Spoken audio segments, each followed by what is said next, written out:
Faces? Yes? Yes. Okay. I'm Rachelle Gamboa, Group Product Manager from GlaxoSmithKline.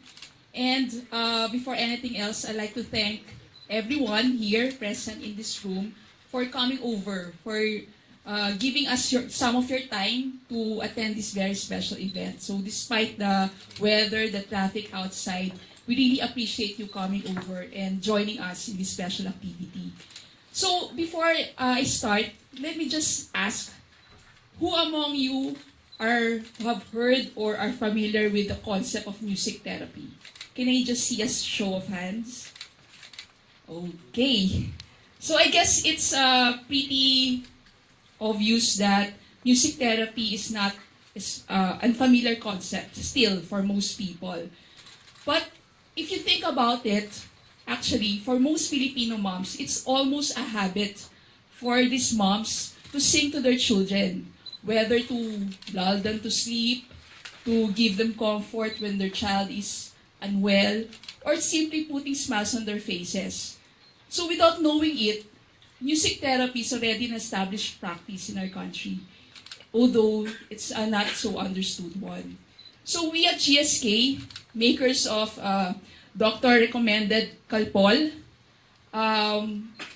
would like to bring music therapy to the sick young patients in the hospitals because we believe that it really provides comfort to these children and at the same time allay the fears and anxieties of their caregivers. So these sick children may be with those with serious diseases, the special children, the socially impaired, or even those simply in need of fever management. So even though we know that this can never replace proper medical attention, science supports music therapy and its benefits in providing comfort and hope to the sick young patients and hopefully leading them to faster recovery. So we at Calpol, starting last month, we had an activity which we call Himig ng Kalinga. So we are bringing this music therapy program entitled Himig ng Kalinga to different hospitals in GMA and Luzon. We would like to share this program with you because so far we've been able to visit 5 hospitals and the experience was truly heartwarming to say the least. As our own mommy volunteers and Mommy Coral, which you had a sample listening to a while ago, was able to visit from ward to ward and was really able to uplift the spirits of the patients and also their moms and the caregivers tending to these patients. So we'd like to give you a sneak peek of what happened in these hospitals. We prepared a very special AVP for you. So hope you enjoy this. Thank you. Music is food for one's soul.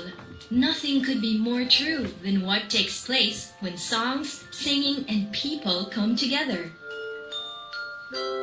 Marami po natira sa kanita. Wala po lukot. In 2013, Paracetamol Calpol introduced the Himig ng Kalinga campaign.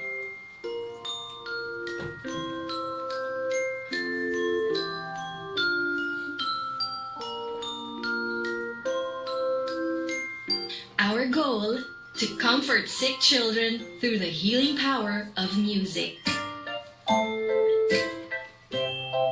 A trained music therapist will lead volunteers in a fun session that includes singing along and participating in a toy orchestra.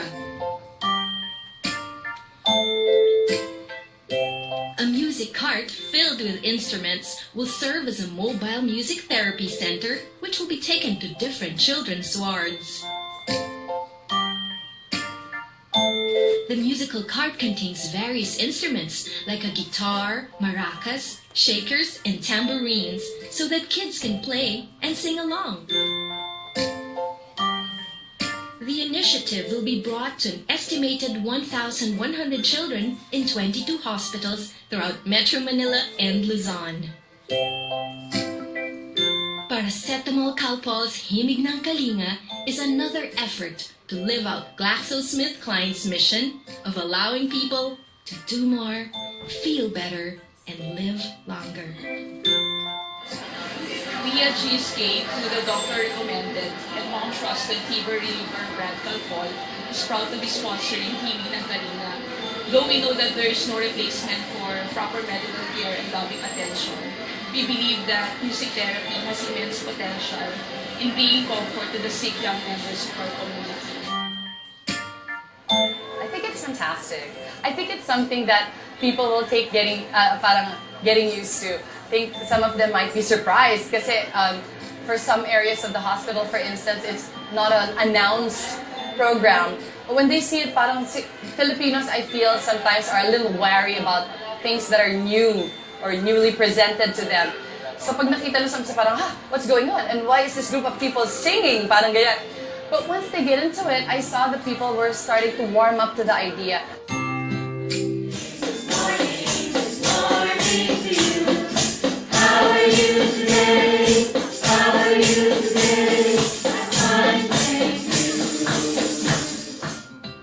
Natutuwa po ako, parang nakakaaliw po.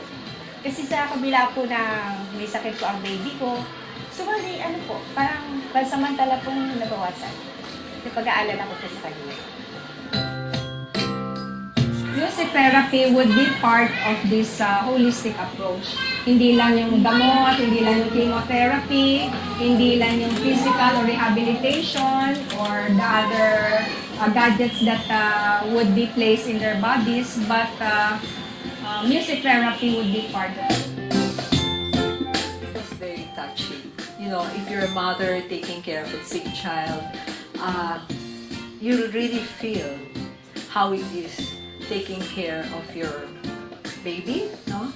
And I'm sure it's going to be also an opportunity for them to give the very best for their kids.